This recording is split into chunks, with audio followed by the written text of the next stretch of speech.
Hello student, welcome in biology video tutorial. We are learning topic number 2, that is systematics of living organism. We know what is five kingdom system of classification, and we also know the kingdom Monera and the kingdom Protista. Last time we have learned the characteristics of kingdom Plantae and the kingdom Fungi.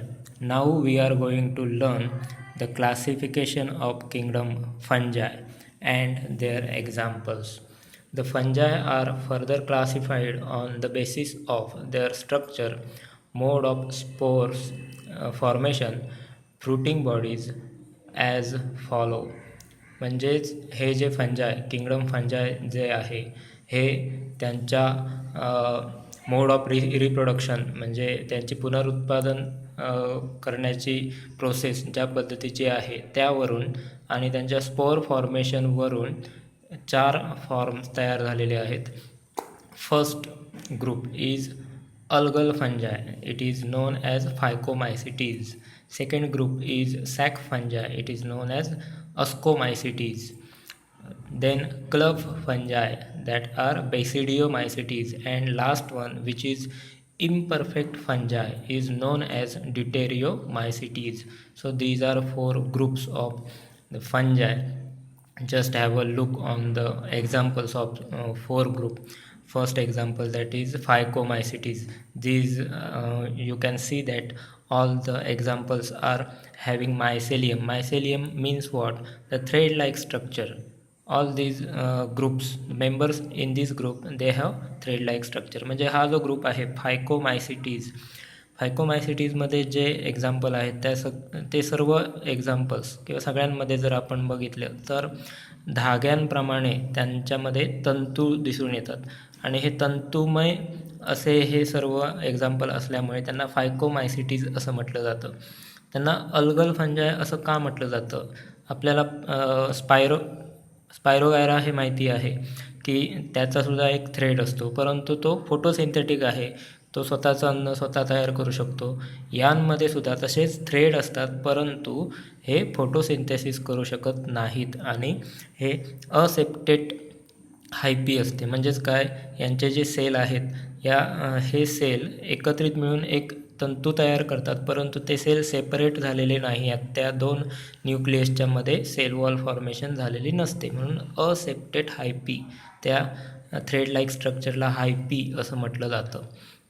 दुसरा group आपण बघूया, हा कोणता आहे? अस्कोमायसिटीज.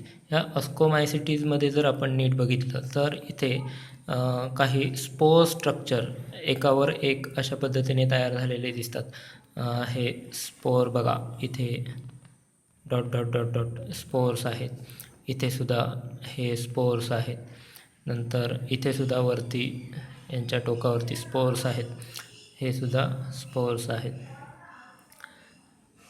हे उदाहरण आहे पेनिसिलियमचं. हे उदाहरण आहे न्यूरोस्पोरा. हे सुद्धा न्यूरोस्पोराचं उदाहरण आहे.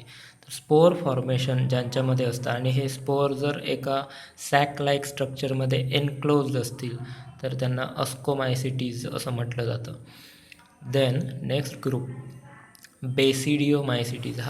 याला दुसरं नाव आहे क्लब फंजाय. म्हणजे हे खूप मोठे फंजाय असतात. यांच्या ज्या हायपीज असतात ह्या ब्रँचड हायपी असतात की जे मायक्रोस्कोपमध्ये आपण बघू शकतो. आणि हे जे फंजाय आहेत हे खूप मोठे वाढणारे फंजाय आहेत. सहज डोळ्यांनी सुद्धा दिसू शकतात. अशा पद्धतीचे हे फंजाय आहेत. देन ड्यूटेरियोमायसिटीज. हा एक असा फंजाय आहे की जो इनपरफेक्ट आहे. म्हणजे त्याच्याबद्दल पूर्णपणे माहिती नाही आहे. म्हणजे त्याचे मोड ऑफ रिप्रोडक्शन कसं काय चालतं हे पूर्णपणे माहिती नाही आहे. हा इम्परफेक्ट फंजाय मानला जातो आणि हा वनस्पतींमध्ये डिसीज कॉज करणारा फंजाय आहे असं मानलं जातं. So these are the four groups of the kingdom fungi. Now we will see one by one all the four groups in this kingdom fungi. First group, that is Phycomycetes. These are commonly called as algal fungi. Mycelium is made up of aseptate conocytic hyphae. जसं की मगाशी आपण म्हटलं हे काय आहे, algal फंजाय आहे आणि यांचे जे मायसेलियम आहेत हे असेप्टेड हायपी पासून बनलेले आहेत. हे थ्रेड लाईक स्ट्रक्चर जे आहेत त्यांना आपण हायपी असं म्हणू शकतो. Then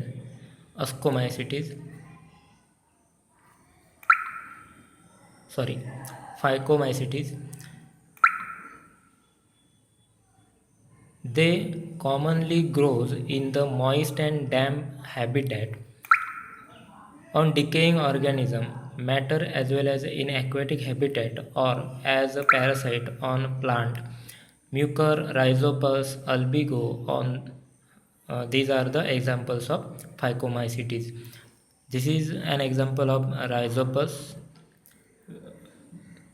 This example you may know what is it. It is a inflorescence of jackfruit. Of this jackfruit we know that on the inflorescences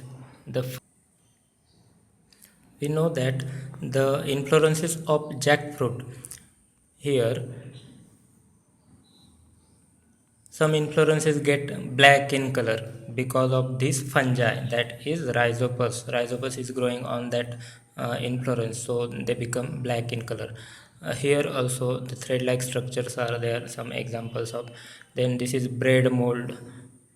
We know that on bread or old bread, if you keep as it is for 2 days, you will find that some fungi are growing on the surface of that bread. Then this one is the last one, that is albigo. It is a plant disease. It caused the disease in the mustard. Ascomycetes. Second group is Ascomycetes. These are called as sac fungi. Sac म्हणजे पिशवी. पिशवीसारख्या आकारामध्ये जर spores बघायला मिळत असतील तर त्या टाईपच्या फंजायला काय म्हणायचं, sac fungi. Name is ascomycetes. These fungi are mostly multicellular. हे सगळे जास्तीत जास्त ग्रुपमध्ये मल्टीसेल्युलर आहेत. Rarely unicellular varieties, that is it includes the yeast. म्हणजे एकच फक्त अपवाद आहे या ग्रुपमध्ये, तो म्हणजे युनिसेल्युलर असतो आणि त्याला ईस्ट असं म्हटलं जातं. ईस्टचं सायंटिफिक नेम आहे सॅकॅरोमायसिस सेरेवेसिया.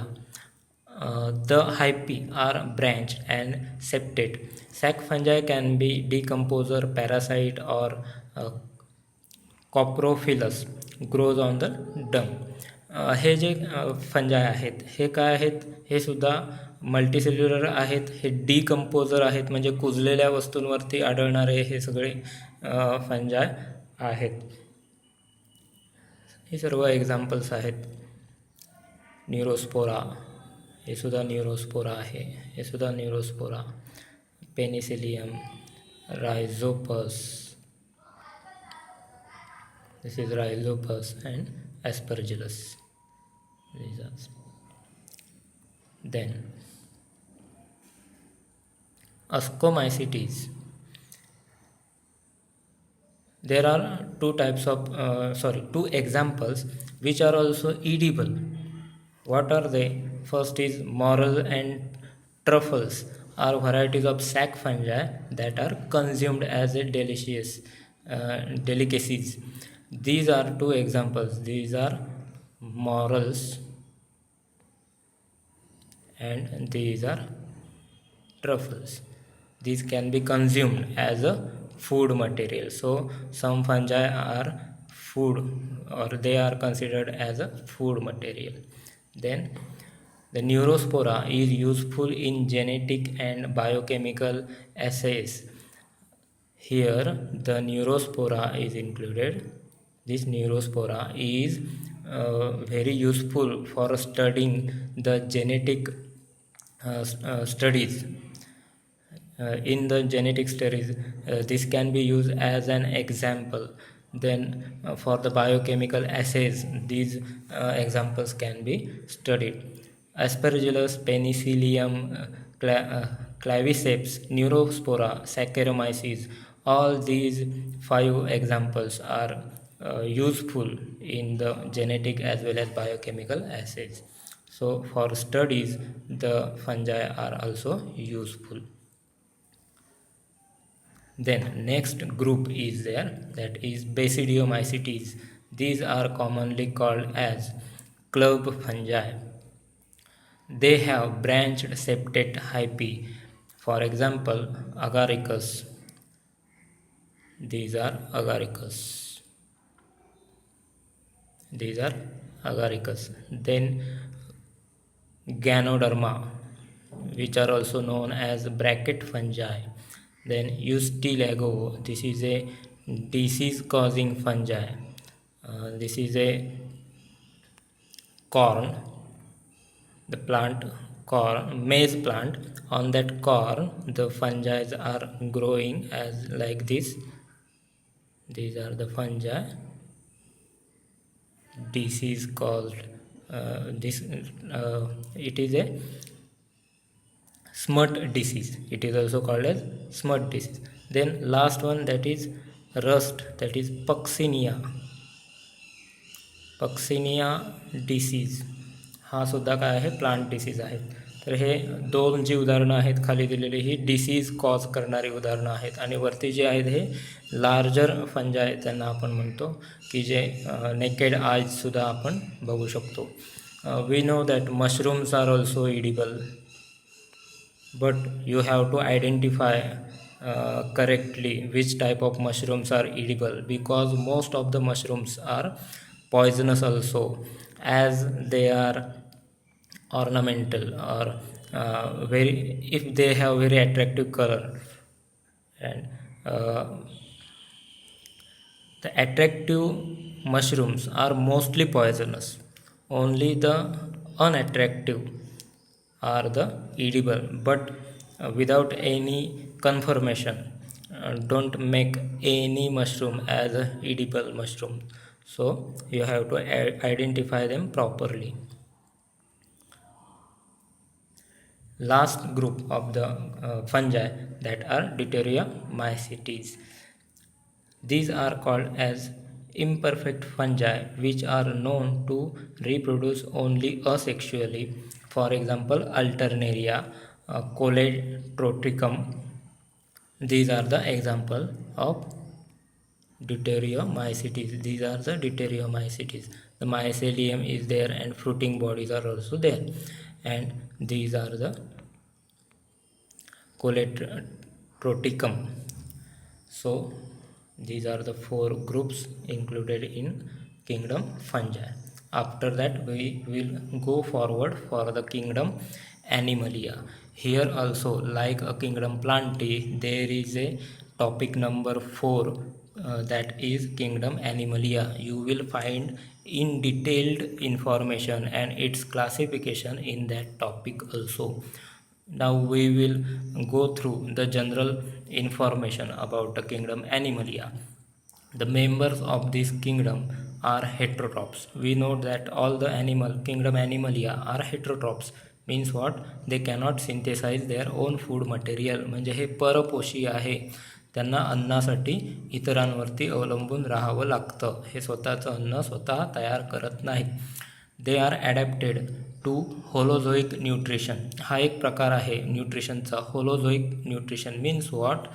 Their food material is digested inside their body. This type of nutrition, or this mode of nutrition, is known as holozoic nutrition. Last time, in case of fungi, they have saprophytic mode of nutrition. Saprophytic mode of nutrition means what? They can digest their food material outside their body. That kind is known as saprophytic mode of nutrition. But here in kingdom Animalia, the mode of nutrition is holozoic nutrition. That is, they can digest their food material inside their body. Most of them have capacity of locomotion. We also know that all the kingdom Animalia, most of the kingdom Animalia, they can locomote. Locomotion means what? They can change their position from one place to another place. Kingdom Animalia, they are multicellular eukaryotic, where cell lack chlorophyll as well as cell wall. हे काय आहेत? हा जो group आहे हा multicellular म्हणजे अनेक पेशीय प्राण्यांचा समूह आहे. आणि युकॅरियोटिक म्हणजे त्यांच्या सेलमध्ये डिस्टिंक्ट न्यूक्लियस असतो. परंतु या किंगडममध्ये क्लोरोफिल पिगमेंट बघायला मिळणार नाहीत आणि सेल वॉलसुद्धा कुठेही बघायला मिळणार नाहीत. The growth is determinate, that is it follows the definite pattern. प्रत्येक प्राण्यांची ग्रोथ ही डिटर्मिनेट असते म्हणजे एक पॅटर्न ठरलेला असतो. त्या पॅटर्ननुसारच ह्या प्राण्यांची ग्रोथ होत जाते. ठराविक कालावधी संपला की त्यांची ती ग्रोथ थांबते आणि त्याच्या पुढे कधीही ग्रोथ होत नाही. म्हणून इथे काय म्हटलं जातं? Growth is determinant. एक ठराविक पॅटर्नमधूनच यांची ग्रोथ होते. उदाहरणार्थ तुम्ही असं कधी ऐकलात का की डावा हात उजव्या हातापेक्षा मोठा झाला आहे किंवा उजवा हात डाव्या हातापेक्षा मोठा झाला आहे? असं कधीही नसतं. तर एक प्रॉपर पॅटर्न असतो ह्या वाढीचा. त्या पॅटर्ननुसारच संपूर्ण शरीराची वाढ ही होत जाते. याच प्रकाराला काय म्हणायचं? Determinant. Growth is determinant. In the chapter 4 we will study about kingdom Animalia and its further classification. Chapter number 4 मध्ये हे आपण डिटेलमध्ये बघणारच आहोत. तर इथे हे 5 किंगडम ऑफ क्लासिफिकेशन संपलेलं आहे. नेक्स्ट टाईम आपण असेल्युलर लाईफ काय आहे याबद्दल आपण स्टडी करणार आहोत. आतापर्यंत झालेल्या भागामध्ये जे काही इम्पॉर्टंट पॉईंट्स आहेत त्या सर्व पॉईंट्सचे नोट डाऊन करून ठेवा. धन्यवाद.